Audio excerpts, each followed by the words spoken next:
Senhor esteja convosco. Ele está no meio de nós. Proclamação do Evangelho de Jesus Cristo segundo João. Glória a vós, Senhor. João capítulo 6, 60 a 69. Naquele tempo, muitos dos discípulos de Jesus que o escutaram disseram: esta palavra é dura, quem consegue escutá-la? Sabendo que seus discípulos estavam murmurando por causa disso mesmo, Jesus perguntou: isto vos escandaliza? E quando virdes o Filho do Homem subindo para onde estava antes? O Espírito é que dá vida, a carne não adianta nada. As palavras que vos falei são Espírito e vida. Mas entre vós há alguns que não creem. Jesus sabia desde o início quem eram os que não tinham fé e quem havia de entregá-lo. E acrescentou: é por isso que vos disse, ninguém pode vir a mim, a não ser que lhe seja concedido pelo Pai. A partir daquele momento, muitos discípulos voltaram atrás e não andavam mais com ele. Então Jesus disse aos 12: vós também vos quereis ir embora? Simão Pedro respondeu: a quem iremos, Senhor? Tu tens palavra de vida eterna. Nós cremos firmemente e reconhecemos que tu és o Santo de Deus. Palavra da salvação. Ai, Senhor. Pelas palavras do Santo Evangelho, sejam perdoados os nossos pecados. Louvor a vós, ó Cristo. Então queremos mais uma vez acolher a todos. Chegaram outras pessoas ainda há pouco e com carinho estamos aqui mais uma vez, colhendo o que Jesus quer, o que Deus quer de nós, para a gente se esforçar, não é? E outros não sem esforço, procurar viver durante a semana. Esse é o objetivo do nosso encontro de 8 em 8 dias, como faziam os apóstolos no início da igreja. De 8 em 8 dias se encontra para partir o pão. E neste domingo de hoje, como eu já lembrei no início da missa, nós estamos já celebrando as muitas e variadas vocações a partir do batismo, não é? A partir do batismo, fazemos parte do povo de Deus e podemos e devemos servi-lo da melhor forma possível, e assim o fazemos. E aqui, dentro desse contexto do servir a Deus, é que nós ouvimos a primeira leitura, não é? Aqui Josué, ele interpela o povo sobre qual Deus queremos servir. E por isso ele que convoca uma assembleia, né? Assembleia cujo tema em Siquém é fazer uma opção consciente a quem deseja servir. Então é preciso identificar também o Deus do Êxodo, o Deus libertador, o Deus todo-poderoso que nos ama e prova o seu amor constantemente. Naquele tempo e hoje mais ainda. Mas também é necessário, conforme a gente viu aí as orientações da leitura, ter consciência dos deuses estrangeiros, dos deuses estranhos, que são imagens corrompidas, né, do Deus verdadeiro. Deuses com letra minúscula que nos leva à escravidão, não só de carregar pedras nos ombros, como era no tempo da escravidão do Egito, mas outras coisas que no futuro vão pesar mais ainda, não é? Sorrateiramente nós somos levados, muitas pessoas são levadas, não é? Aí por seguimento de deuses falsos que não levam à vida, mas à morte, seja física ou seja espiritual também. Enfim, as tribos de Israel aqui, orientada por Josué, faz um pacto de amor com Deus. Enfim, esse pacto de libertação com Deus libertador é feito. Esse pacto é chamado de aliança. E toda aliança, todo pacto exige uma decisão, não é? Não só uma decisão, mas também uma adesão total. Assim como Jesus exigiu dos discípulos, exigiu dos apóstolos e exige de todos nós, batizados, certo? Quando Jesus, ele se apresenta, melhor dizendo, nós estamos ainda, veja que nós estamos ainda seguindo o capítulo qual de João? Capítulo 6, não é? E lá, quando a gente começou a ler, antes de começar agosto, a gente começou a ler esse capítulo, e o capítulo está centrado em quê? Lembram que eu falei? Na Eucaristia, no pão, na Eucaristia, certo? E aqui, nesses versículos de hoje é o versículo 60, não é? Já está saindo desse foco que é a Eucaristia, e agora no compromisso do que é o pão, do que é o alimento, do que é a Eucaristia, não é? Então, nós vemos aí, nos versículos anteriores, antes do versículo 60 do capítulo 6, Jesus falava, quando Jesus começou a se apresentar como pão da vida, como carne que precisa ser comida, como sangue que precisa ser bebido para viver de verdade, aí então, juntamente com o versículo 66 do Evangelho, o povo, a maioria, não é, muitos discípulos começam a desistir do seguimento de Jesus. Muitos vão embora. Tá? O versículo 66 diz assim: a partir daquele momento, muitos discípulos voltaram atrás e não andavam mais com ele. Então Jesus disse aos 12: vocês também não querem ir embora, não? Pergunta eterna. Tá? Pergunta eterna. Vale para hoje também. Então, ele desafia a nós também a refletir sobre a nossa opção e fazer uma opção consciente. Por que é que eu sou católico? Por que que eu não largo de jeito nenhum a minha catolicidade, mesmo vendo escândalos, mesmo vendo coisas que não devia, conhecendo a história da igreja, que é a história de gente humana, não é? A igreja é divina, mas é construída de pessoas humanas. Quem estuda a história da igreja do passado e não tem preparação, misericórdia. E estamos aqui. A pergunta é também, por que eu sou cristão e por que eu sou católico? Tá? Essa pergunta é importante, que é para a gente se alinhar de novo. A pergunta é vocacional.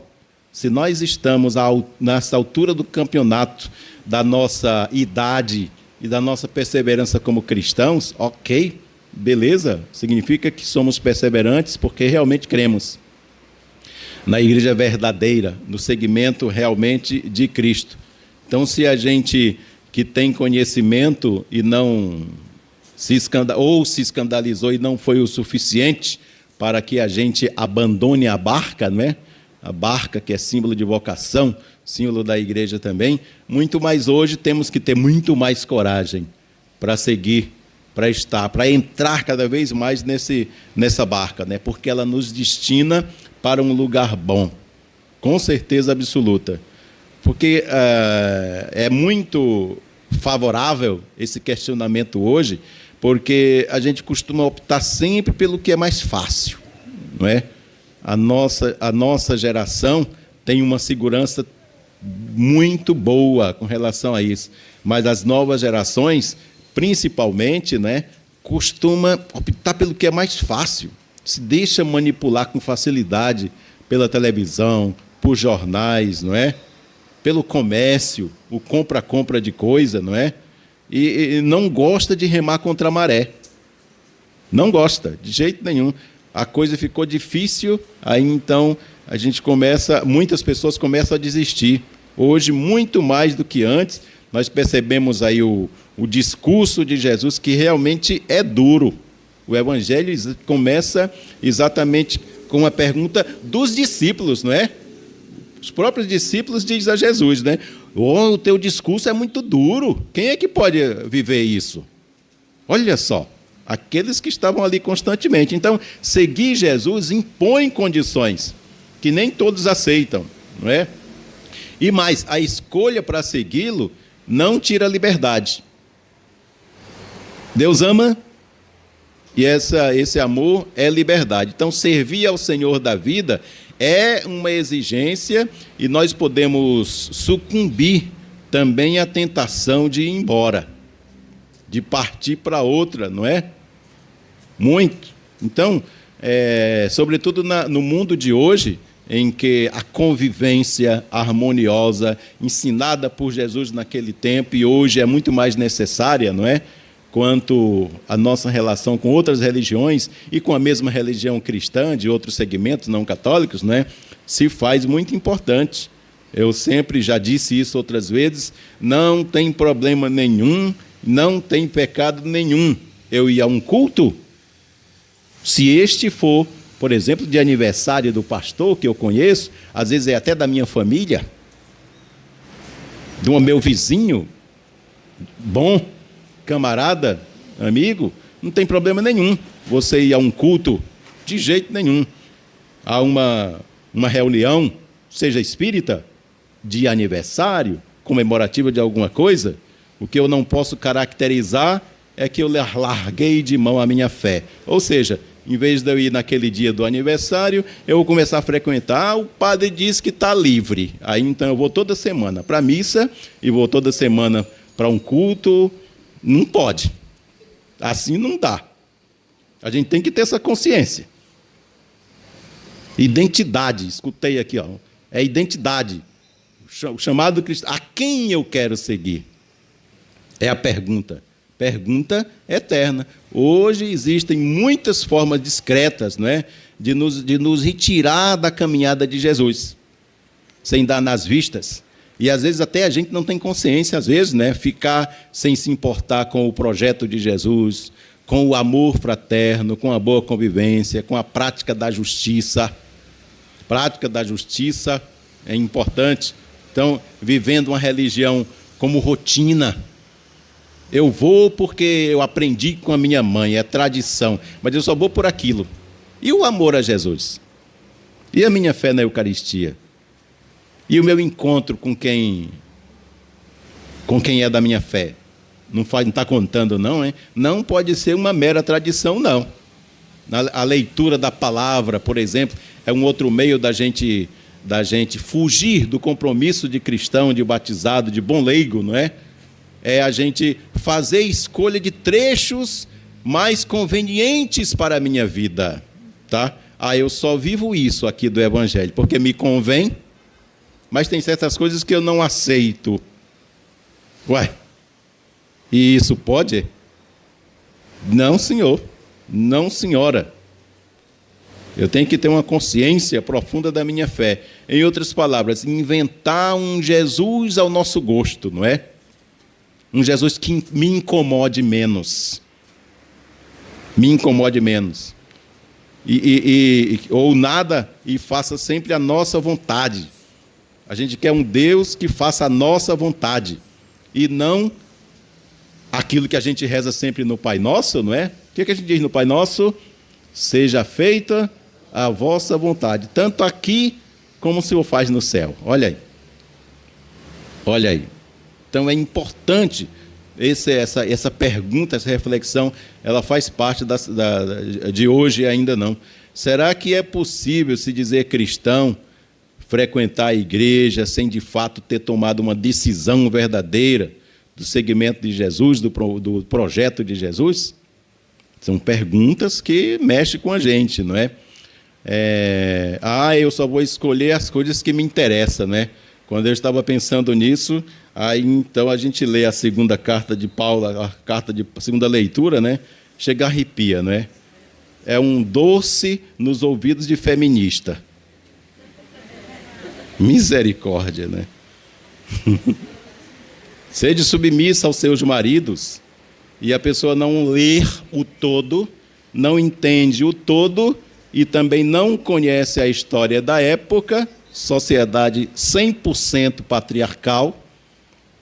O homem era não só o chefe de família, mas o chefe religioso também, não é? Olha aí uma coisa que podia voltar, não é? O chefe religioso. Então, a mulher era quase 0,0. Então, era o contexto no mundo judaico, sobretudo do tempo de Jesus, daquela época. Então, Paulo, como um bom judeu também, ele tinha essa consciência. É por isso que ele fala dessa forma. Por isso que ele fala dessa forma, não é? Aí eu fiz uma nota aqui, ó, lembrando essa passagem. Né? Maridos, amai vossas esposas como Cristo amou a sua igreja. Portanto, o modelo de amor é o modelo de Cristo. Então, ou seja, numa concepção atual de relacionamento entre marido e mulher, onde existe igualdade de direitos, igualdade de deveres, com certeza Paulo, certamente, ele faria um outro tipo de aplicação, não é? Com certeza, ele ficaria com o que disse Jesus. A palavra de Jesus é mais perfeita do que a de Paulo. Amai-vos uns aos outros, marido e mulher, mulher e marido, assim como eu vos amei. Esse é que é o padrão. Esse é que a perfeição está aí. Amai-vos uns aos outros, como eu vos amei. Portanto, a gente compreende, então, chega a compreender esse trecho de Paulo, quando a gente foca Jesus, tá bom? Então, somos iguais, graças a Deus. Não é à toa que Deus, quando cria o ser humano no segundo livro do Gênesis, não é? Ele tira a mulher de onde? Na figura do escritor? É da cabeça? É dos pés? É de onde? Da costela, lado a lado, bem no meio. Lado a lado. Até Deus entende essa igualdade e nós também temos que entender. Muito bem. Assim, nós podemos concluir a nossa reflexão, não é? Lembrando as palavras, não é? Do profeta, aliás, de Josué aqui na primeira leitura, não é? Eu e minha casa, eu e minha casa serviremos ao Senhor. Eu e minha casa serviremos ao Senhor. Louvado seja nosso Jesus Cristo.